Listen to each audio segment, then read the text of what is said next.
Next on BYUSN with the new Big 12, now officially 16 teams in 2024. How are we hoping the Big 12 is organized and scheduled? Plus, BYU safety Malik Moore tells us what Jay Hill has challenged him to do to help him reach his NFL dreams. Women's soccer's tabbed to win the Big 12, plus new strength and conditioning coach Michael Davey on why he left the Milwaukee Bucks for BYU Men's Hoops.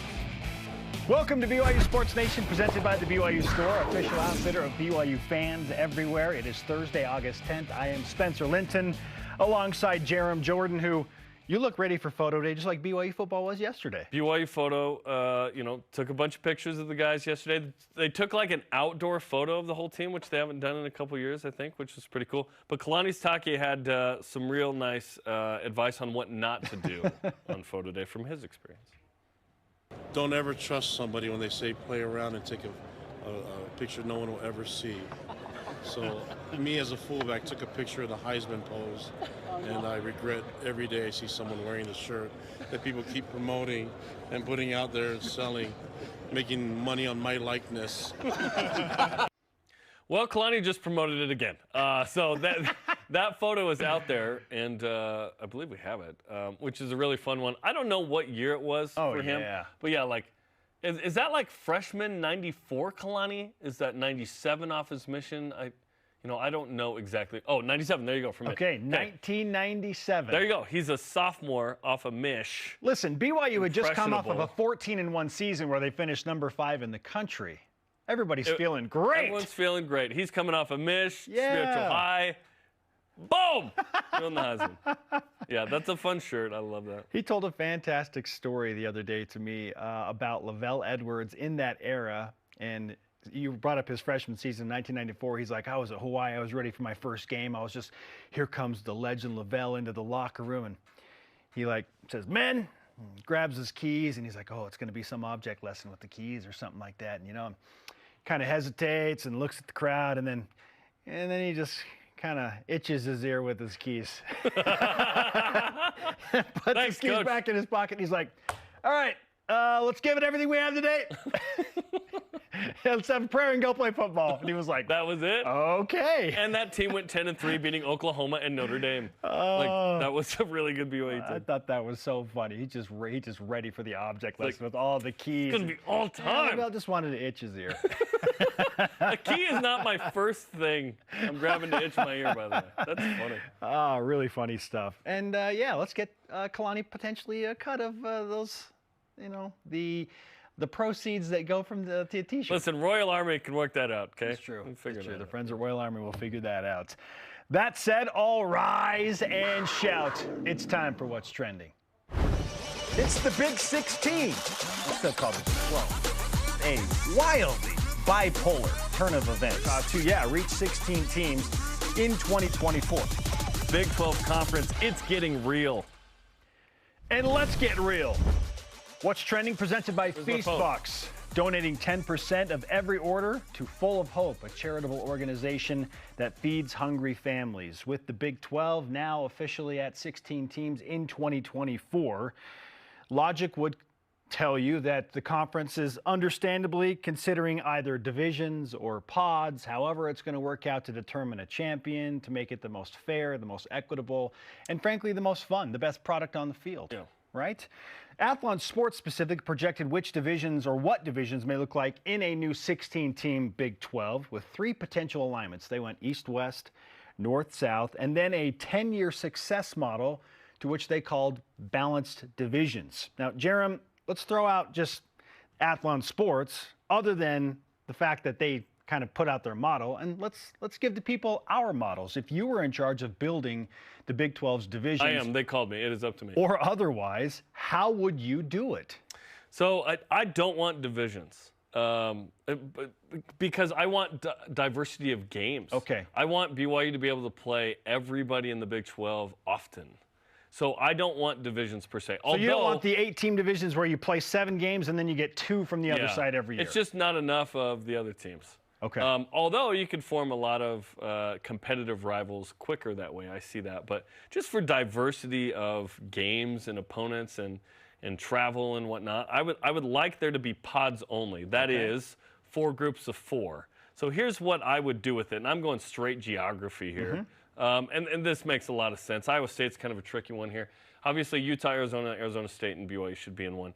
And then I'm calling that West. They don't have to have names. This is just for this. This is the West pod. Colorado, Kansas State, Oklahoma State. Yep. And then the East, UCF, West Virginia, Cincinnati. I put Iowa State in there because they're the closest to those other three. And Iowa State to Cincinnati is not a very far trip. Yeah, it is. Everybody's far to UCF. West Virginia, Cincinnati, not terribly far comparatively. And then the 4 Texas schools make sense to me. So that's how I would do it. So then you play your pod. You have 3 games, right? And then you play 6 against other teams. I would go 2 versus each pod. And then you can rotate through that. So that means every other season you're playing everybody. And then every 4 seasons you're hosting the other teams from the other pods. And you're playing once every 4 years there. So you get every 4 years, the cycle of a student athlete in the league, if they're there the whole time, they get to play at least 1 road game, 1 home game against everybody. I like that. And then in men's hoops, I would go a pod as well, same pod idea, and then you play everyone else once, alternating every other year. So then you get the 18 league games, and then you play everybody every other year.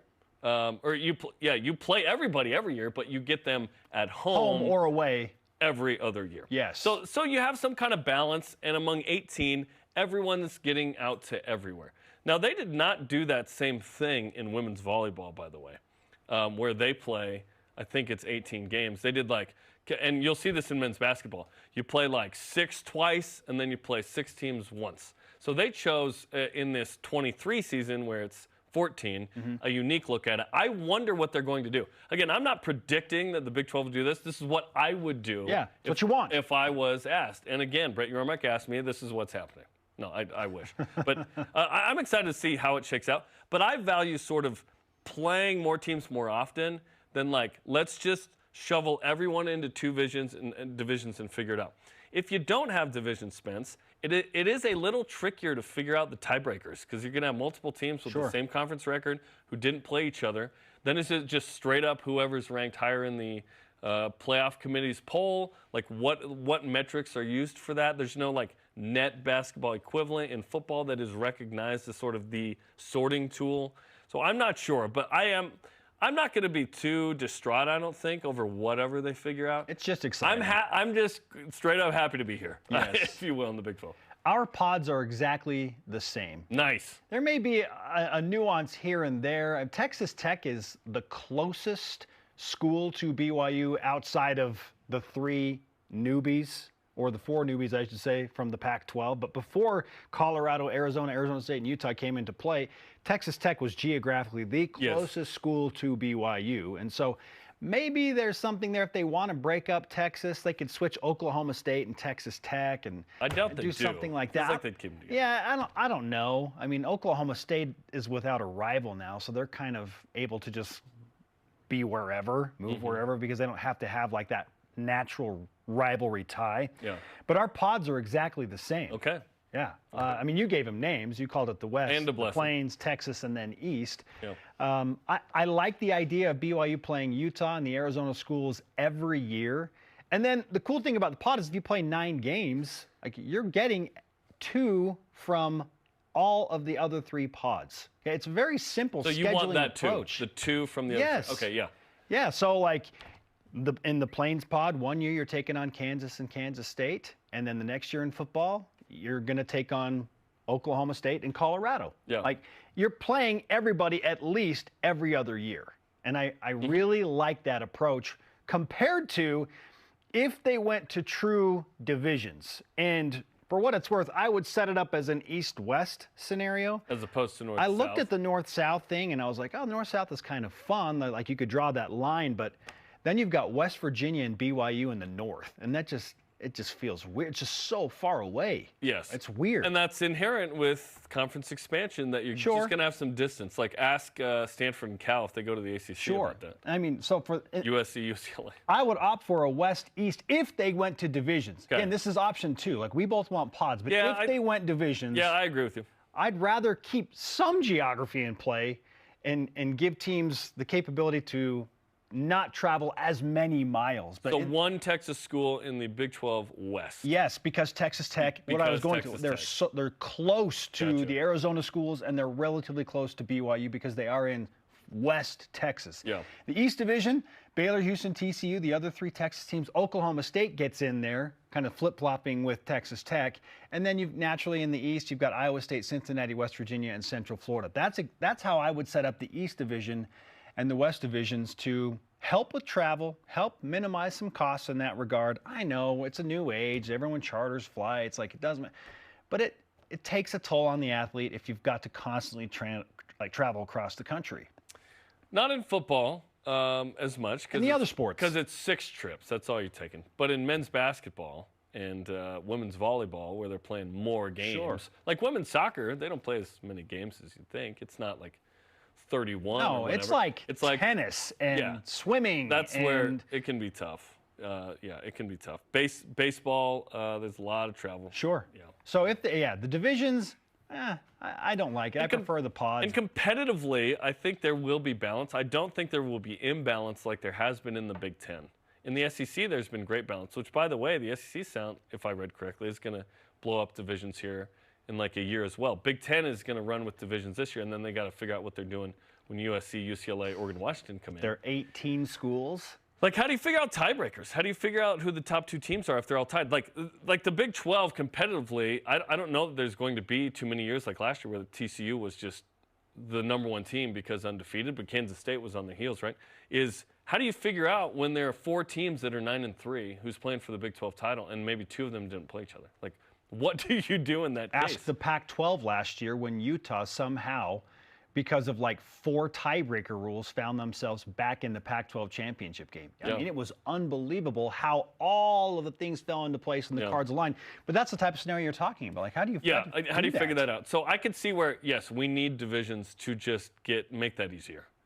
But you risk that being, one is imbalanced. And perhaps that imbalanced one is the one BYU's in, and it wins, a la Wisconsin in the Big Ten, where they would have like 3 losses, but they would go and play Ohio State and lose, but they were in the Big 12 title game, 1 game away from the Rose Bowl. Or if Ohio State goes to the playoff, they were going to the Rose Bowl anyway. Yeah. So that goes away with the 12-team playoff, that sort of opportunity to go to the Sugar Bowl, which is where the champ of the Big 12 goes. Yeah, and I thought about that too as I put together the divisions of the East and the West is, okay, if I've got Texas Tech and Kansas State and Utah and BYU on one side, that feels pretty good, because on the other side, like, who knows what Cincinnati's going to be? Who knows what Iowa State's going to be? I was trying to figure out, like, okay, because you want balance and you want geography. There's no great team. Like, it's the land of 9-3, 8-4. Yeah. That's what this league feels like. There may be some 10-2s, but I don't see a lot of 11-1 No, there teams. might be 8, 7-5 teams in the conference this year. Seriously. Perhaps. We'll see. It's wild. Let's make a bowl game. That's all we need. Get to a bowl game, and that starts with beating the Bearcats, not Cincinnati. Countdown to the Bearcats. 23 days. Michael Jordan's worth. The Sam Houston State Bearcats in 23 days at LaBelle Edwards Stadium. For 3 weeks? Yes, from Saturday. Yeah. Okay, then. Okay. 3 weeks from Saturday. Okay, topic 2. Women's soccer picked to win the Big 12 in the preseason coaches poll. Okay. Wow. What do you think, man? I'm surprised. I wanted it to be this way, but now that I see the list, I'm frankly a little surprised. Why? Because BYU's the newbie. Like, they're so powerful. Yes, they've got a great program. Jen Rockwood has built like this juggernaut out west, and TCU's a good team, and TCU's ranked higher in the preseason coaches poll. Like, they're a top 10 team. BYU was not a top 10 team. Has TCU put up what BYU's done in the past few years? No. BYU is clearly the best team in the league. Are they going to actually win the league? I don't know, but we'll see, because the coaches had to. This is a coaches poll. Okay, so I thought there might be some bias toward.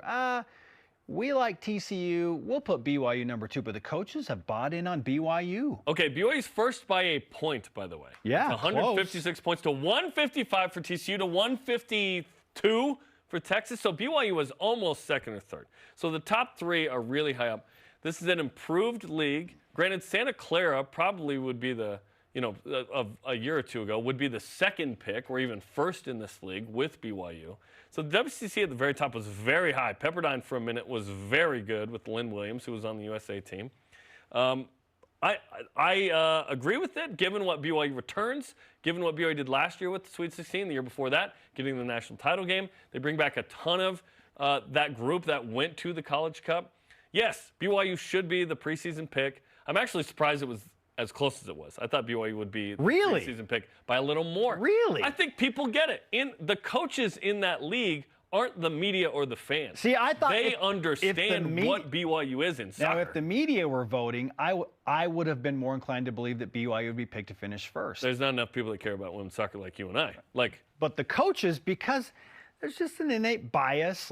I guarantee there are a few coaches in the league that are thinking to themselves, BYU doesn't know what they're getting into. But BYU's like, yeah, we do. Well, we feel like we do know what we're getting into. I don't know if the Big 12 understands what they are getting into when they come to pro. It's interesting. It's the #1 attendance in the country. It's big-time TV in the past. It's going to be on ESPN+. This is yet to be announced, but ESPNU will come in and do some games for soccer and volleyball, which is exciting. We'll announce that when ESPN does as well. But yeah, this is a team that look at that in the would-be Big 12 ranks last year. Yes, BYU's legit. I get it. And now BYU has to go out and prove it. But this program deals with success really well.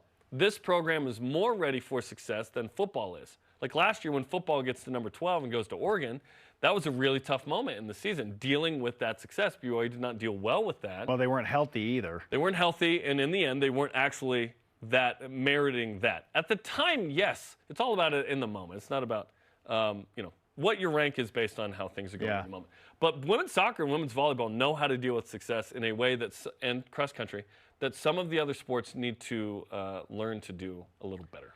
Are there any cons to being #1? Yeah, the target on your back and, hey, you're the newbie and whatever. But BYU's used to this. They're used to every game being like, oh, we're ranked in the top 20 and teams coming after us. All the time.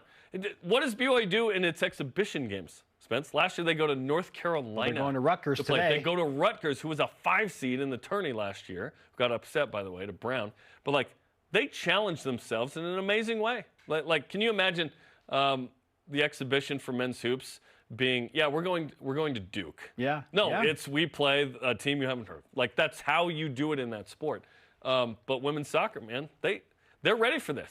They're absolutely ready for this. This team is loaded, and they're Sweet 16 plus good. Yeah, and I'll add this. When we had Brent Anderson on the show a few weeks back, we talked about the pressure of dealing with the target. And if BYU is picked to finish first or second, how do you maneuver through that? And, how does it affect your ambitions and your goals as a team? And he quickly pointed out, look, we've been to the national championship 2 years ago. Obviously a conference championship is very important for our team, but they have their sights set on something bigger.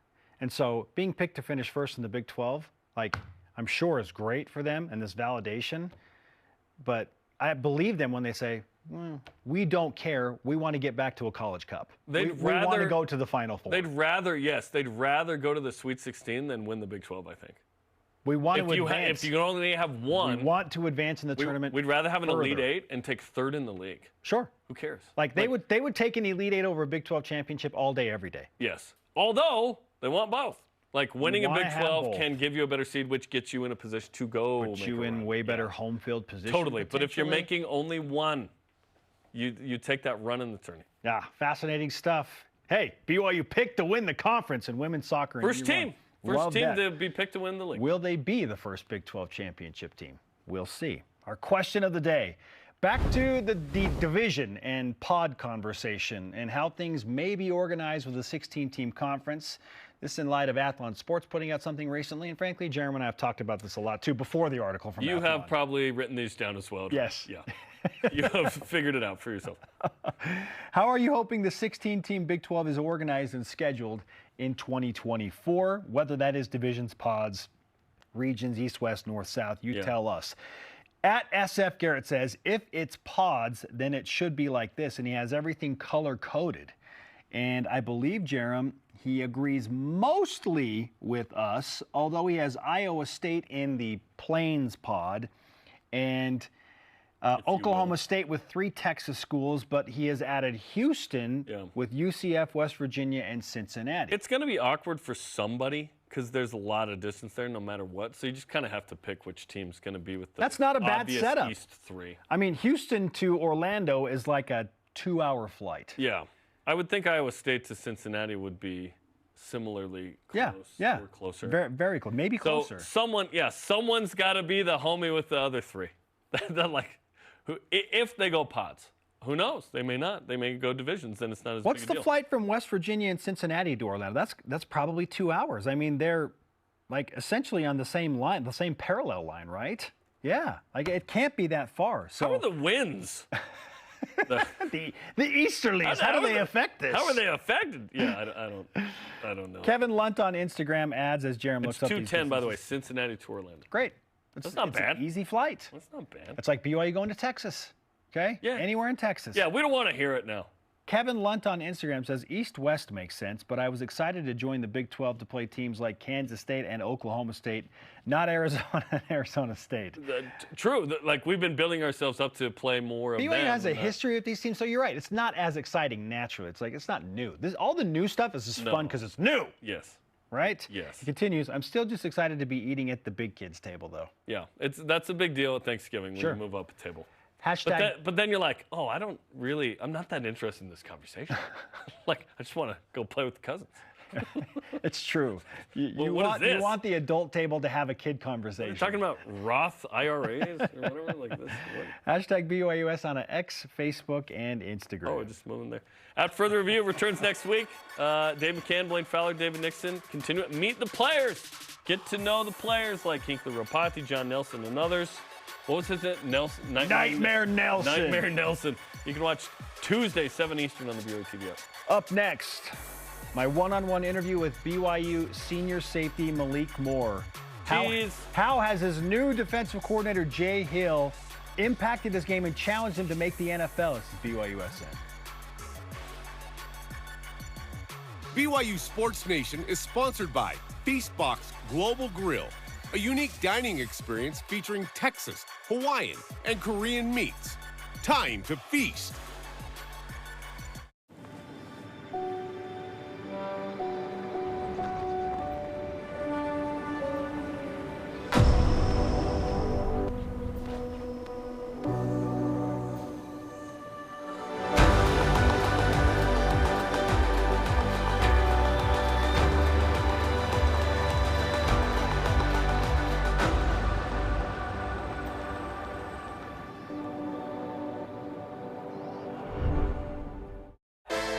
If you're looking to build your brand awareness and increase market share as BYU moves into the Big 12, this is the place, BYU Athletics.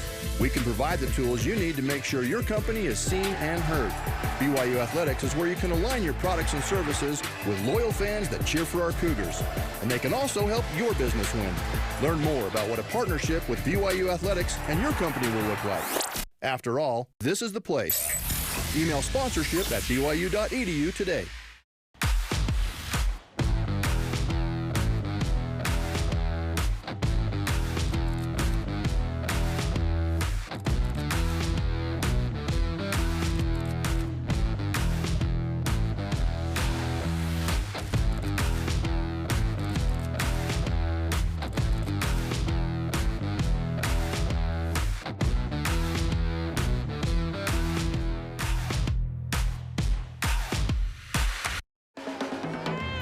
This child will one day be a great chief. Pull, boy, pull! We'll make a fisherman out of you yet. One day I'll come back to take care of you. I promise. Am I in heaven? You were lucky you washed up what you did. Since you're with us, I start to show you around. A long time ago, I made a promise to somebody I cared for very much. This is my way of keeping that promise. Number 12, Malik Moore. It's intercepted. Malik Moore. Picked up by Moore. Welcome back to BYU Sports Station. We are live with your day-to-day BYU Sports play-by-play in Studio B alongside Jerem Jordan. I am Spencer Linton. Malik Moore is healthy. He says he feels fast and ready for the upcoming season. And frankly, Jerem, he has been challenged by his new defensive coordinator, Jay Hill, to take his game to another level, not just on the field, but specifically with the X's and O's and the mental aspect. That and how he's now utilizing that challenge to chase his NFL dreams are included in my one-on-one with BYU senior safety Malik Moore. Malik, we are a little more than a week into training camp for BYU football. You've done this a bunch of times. Too many times. Yeah, right, a lot of times. So what's different about this team and this camp compared to the several previous camps you've been involved in? For me, it's just more of a sense of urgency, you know, because for one, it's my last one. For two, it's a different type of demand from the coaches, you know. Like before, you know, I wasn't going through the motions, but I've been there, done that same routine over and over, so it's like easier for me now. It's the time for me to adjust and to do a lot of things, you know, more differently with a lot more urgency, with a lot more knowledge, and but yeah, that's really about it. Still fall camp gonna beat you up, but it's up here, to be honest. How is your role changing in the new defense under a new defensive coordinator, Jay Hill? I have to be more of a leader. Like, I got to know not just my assignment, but I have to know everyone else's assignment. I got to be able to get on the board, write down what the ends are doing, the linebackers, you know, the corners. I got to know all that. So it's not just, you know, me doing my job, which makes me want to go through the motions. It's me. Now I have to apply what I'm learning, you know, in the film room to the field. And it's not just me now. It's everybody. So I think that's the biggest thing that's changed with my role, you know. Well, it's one challenge to just accept a new defense and have to understand the dynamics and everything that goes into that in the preparation, but you're also coming back from injury. And so, I mean, trying to get that twitch back and that fast pace back. How are you feeling in regard to the health and that twitchiness and how fast the game is? Oh, yeah, I feel good. I mean, I'm a fast guy too, so it ain't too it ain't too fast for me. But yeah, regarding the injury, you know, I was still able to run and everything too back then. It was just more so me not wanting to play with a cast on and come back and actually play injury free, you know. So not a change, you know. I still got my legs, you know. I'm still running around, flying around, trying to make the Big 12 shake. You feel me? Yeah. Well, and again, you bring up the Big 12, and I'm glad you say that, because when the injuries happen, obviously you're devastated. Like, you want to get back and play immediately, but then you go big picture, and now because you stuck around, you do get a crack at the Big 12. Mm-hmm. So how has that motivated you specifically this offseason? Oh, it's like, it just makes me want to just go harder, you know, because not saying I'm still fighting to get to the NFL, you know, that's always the goal. But now it's like, okay, now we get to chase that ring, and we get to chase, you know, all these other P5 teams that everyone talks about and everyone, you know, worships and stuff. But now it's our time to really come in and show you, like, all right, these guys not – I shouldn't say that on camera, but, like, you know, we got to put our best foot forward, and that's what we're going to do, period, point blank. You feel me? I get it. Jay Hill has made a huge impact on not just the players but the staff, the whole feeling, the vibe of the defensive side of the ball. But for you specifically, how has he changed you as a player in the 8 months that he's been involved with BYU football? I'm just more knowledgeable. Like, he just, like I said before, he just demands, you know, a lot more things in the film room. Like, it's not just your assignment. You got to know football. If you don't know football, you can't play in the game. So now I'm just adjusting to me and learning, you know, more football so that the game can slow down a lot more. And then it's an easier transition for me when I am going into the NFL, you know. So I think with Jay Hill, that's the biggest thing, is you just can't go out there and be athletic. You got to go out there and be athletic, be smart, and to be able to apply it on every single down. So I think that's the biggest thing. When you look at the other safeties in the room, and obviously there's just innately a competition during training camp as you ramp up for the season. You're pushing each other to get better. So at what point do you transition as, okay, now we're a team and we're a group, compared to, I'm kind of competing against you? Like, when does that happen? I don't think it ever changes, really, for me. Because for me, I'm just acting as if I'm still at the bottom. Even though as of right now, I'm with the ones, I got to play as if it's my last rep of the practice, or I'm a 4 or 5 or 3, you know? That's the mindset that I have, and I got to keep having, because at the end of the day, he's a new coach. I still got to do my job and to show him that I can play and give him trust. He's not gonna just trust me because I was a starter last year. I have to build that trust with him. So I think with me, I'm just always competing throughout the whole season, because you can lose your job no matter what, whenever. So I can't go out there thinking, oh, I just got it. I got to keep going, keep pushing, you know. Well, you're a guy that obviously can self-motivate. You keep a chip on your shoulder to help you kind of work harder and push harder. And maybe you don't care about this, but because BYU was picked to finish 11th out of 14 teams in the Big 12, how do you view that from the preseason prognostications? They hating. But BYU always an underdog. Like, that's just how it's been every year. We always get picked to lose, no matter how high ranked we are or whatever it is. Like, that's just it. So I think for me, I'm used to it. I don't really even look at it no more. I'm like, yeah, same old, same old. And then we go out and play, and then we finish 11th or 20th or whatever it is, and it's like, oh, they were good. And it's like, all right, keep that over there. Y'all was just hating. So we're just gonna keep it pushing. Like, whatever they say, they can say. That's just opinions. And the only opinion that Deion said it best, the only opinion that matters is yours. So I ain't got to worry about what they thinking.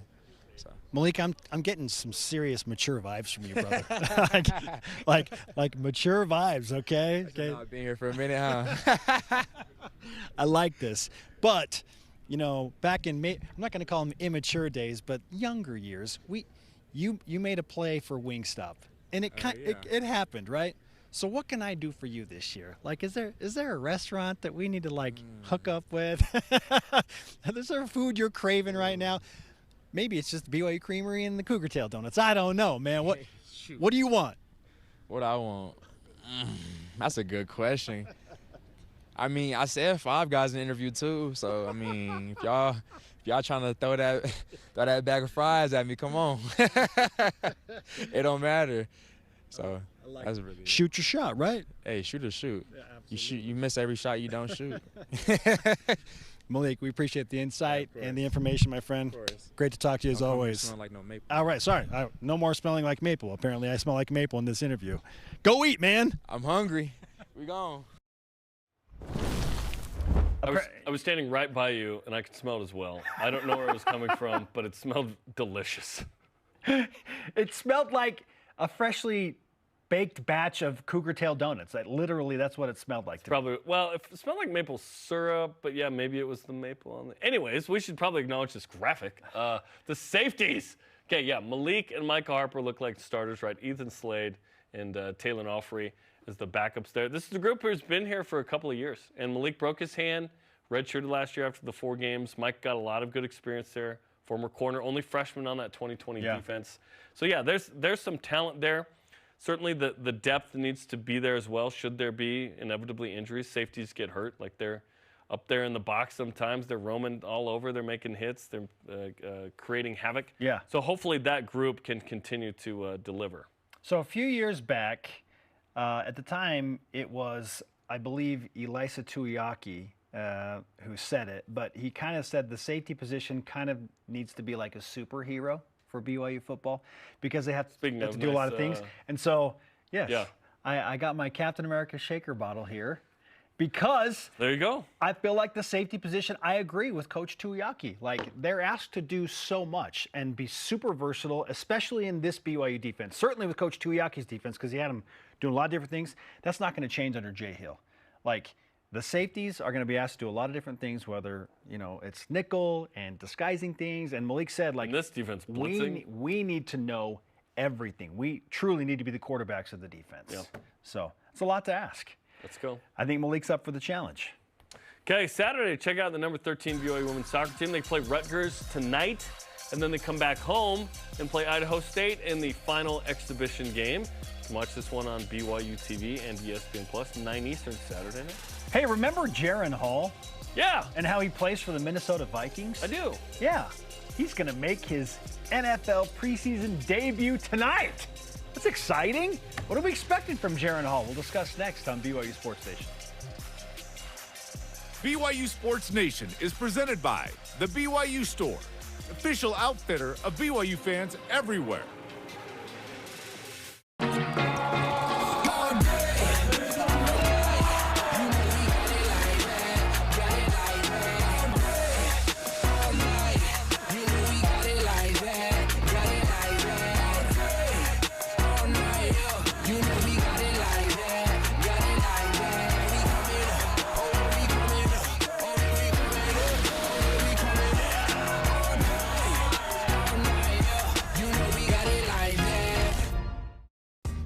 BYU Food to Go's convenient location at 2191 North Canyon Road in Provo makes bringing popular BYU foods to your next event easy.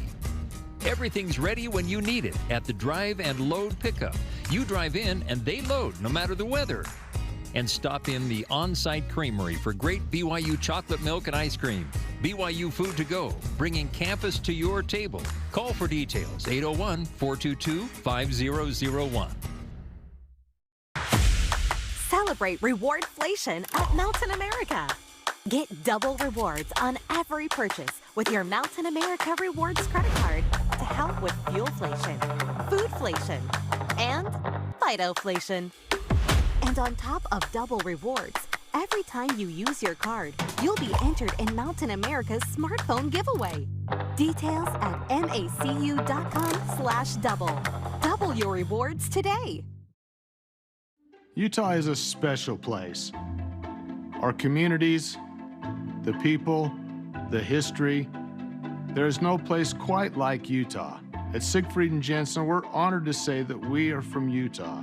We live here, work here, and when someone is injured, we're proud to say we've helped a neighbor when they've needed it most. We know Utah. At Siegfried and Jensen, we're here for you. Learn more at siegfriedandjensen.com. Follow BYU Sports Nation on social media. We've got Facebook, X, Instagram, YouTube, TikTok, and Thread so far. Welcome back to Studio B. I am Spencer. He is Jerem. Let's roll out today's headlines. BYU football training camp continues. Practice number 8 today. The Cougars had a photo day yesterday. Team activity at Topgolf. They're preparing for a closed scrimmage on Saturday. Also, Ben Bywater is named to the Butt Kiss Award preseason watch list for the best linebackers in the country. He's one of 51. He has led the Cougars in tackles his first 2 seasons here. Former BYU quarterback and a draft pick in the 5th round of the Minnesota Vikings, Jaren Hall, and his BYU teammate Kairos Tonga, who is also with the Vikings, take on Jerem's Seahawks. See! Do you care if the Vikings win tonight? No, I don't care about preseason games. No. So you're cool if Jaren and Kairos just dominate? I want Jaren, yes. I want 5 touchdowns from Jaren and 5 sacks from Jaren. Absolutely. Jaren will make his obvious professional debut in the preseason. You can watch the game, 10 Eastern, live on NFL Network. I love that he's got a BYU teammate up there in Kairos. That's cool as well. That's cool. That's awesome. Number 13, BYU women's soccer picked to win the Big 12 this morning in the coaches' poll by a single vote over TCU, right above Texas. The Cougars play, or when I say vote, I mean point. The Cougars play an unbroadcast exhibition at Rutgers tonight, 7 Eastern. Rutgers was a 5 seed in the NCAA tournament last year. This is a tough exhibition. Daniel Schneemann still doing his thing in AAA baseball. Had an RBI double last night for the Columbus Clippers. He has extended his hit streak to 6 games. He has been dynamite all season. And men's volleyball player Anthony Chiffon announces that he has transferred to UC San Diego. Those are today's headlines. Let's offer up some opinions. And whip it! The Cougar Whip Around, presented by Maersk, your e-commerce logistics shipping partner. UCLA head coach Chip Kelly in football had some interesting ideas for the future of the sport. He said, quote, recently, Notre Dame is an independent in football, but they're in a conference for everything else. Why aren't we all independent for football? Take the 64 teams in Power 5, make that one division. Take the 64 teams in the Group of 5, make that another division. We play for a championship. They play for a championship. No one else gets affected. Our sport's different than everybody else. We only play once a week. Travel's not a big deal for football, but it's a big deal for the other sports. What do you think? My only concern here is football is the conduit and the channel for essentially the rest of the university sports to be able to function. So if you somehow separated football and all of those teams went independent and there was a break off from the NCAA, because I feel like you would have to break off from the NCAA to do this. They're essentially broken off in football already. The NCAA doesn't even run everything. They just get the money. Like, if there are no more conferences, it's just 64 teams, like, broken up. How does the funding work for the other sports within all of the other school programs? I think that sport could still separate and you'd still operate as BYU football still with BYU. I think that could still function from a financial standpoint. I think BYU would do it. I don't know that all the other schools would do it. Standpoint. You can't realistically undo the leagues, though. That ain't happening. How do you do that? By the way, independence, not that great. We know this. Not that great. Like, it was better than what we had, but it wasn't the best. We know. Speaking of independence, Brett McMurphy of the Action Network reporting that independent Notre Dame is pushing hard for the ACC to invite Stanford and Cal into the conference. Explain the irony of this, Jerem. It's like your single friend going, yeah, you two should totally get married. It's like, well, why are you pushing me? But, I don't know. Notre Dame is such a powerful entity. They're the only team that could reasonably do this at this time and still make enough money without being in the league. Yeah. I mean, if Alabama went independent, sure, they'd be fine too. But I mean, like, of everyone else who's not that interested to go into a league, like BYU tried it. BYU thought maybe it could be Notre Dame. Yeah. Points, like people thought that. I don't think BYU felt that way. I never felt that way. Like Notre Dame is in a league of its own in all reality. Yeah, I like that analogy. In fact, I was thinking I'll take it one step further. I thought of like Notre Dame is the marriage counselor who is single and like giving all this advice. They've never been married. Right, and They've never been married. Yes, like, yes, it wasn't like my spouse passed away deal. It was like, no, I've not done that. You don't know what it's like to be married. How can you honestly give me marital advice? Like it feels weird, but and I should note, Pete Thamel reported that there have been significant roadblocks that have come into the discussion. Like there's a lot to overcome if Cal and Stanford are to join the ACC. What are your expectations for Jaren Hall tonight? 3 drives at least, I hope. I hope it's more. Like, I would love to see Jaren play an entire half, and I hope that is, 3 or more drives just to see him. I bet he will, dude, because Nick Mullins has some NFL experience. Yeah. I would think that Nick would come in first, and then Jaren would come in and play the rest of the game. I just want to see Jaren play a full half. Maybe they'll throw a 4th quarterback. And hopefully that half includes 3 or more drives. Yeah, I would love to see a bunch of Jaren Hall tonight. That'd be awesome. I expect him to utilize his legs and for the commentators to be like, oh, he's a dual threat guy. Like, that's going to happen. I would, although don't want that stereotype per se. Like, just show me what you are, which Jaren Hall is an efficient passer who takes care of the ball, who can use his legs if he needs to at times. Like, he's more peak Russell Wilson-like abilities. The Russell Wilson comparison is fair. Not from last year, but other years, yes. Like, he has that potential to be like a Russell Wilson. Yeah, I'm excited. I'm excited to watch Jaren compete. Absolutely. I will be dialed in for sure. I hope he plays way more than Zach did. Yeah, Zach didn't play. Zach didn't play. Zach only threw 5 passes. I hope Jaren gets to throw 10+ passes. Please. Yeah. Up next, BYU men's basketball has a brand new director of strength and conditioning and sports science. It's Michael Davey. Why did he leave Giannis and the Bucks to come to Provo and BYU? Go. This is BYU Sports Nation. This portion of BYU Sports Nation is presented by Maersk, your e-commerce logistics shipping partner.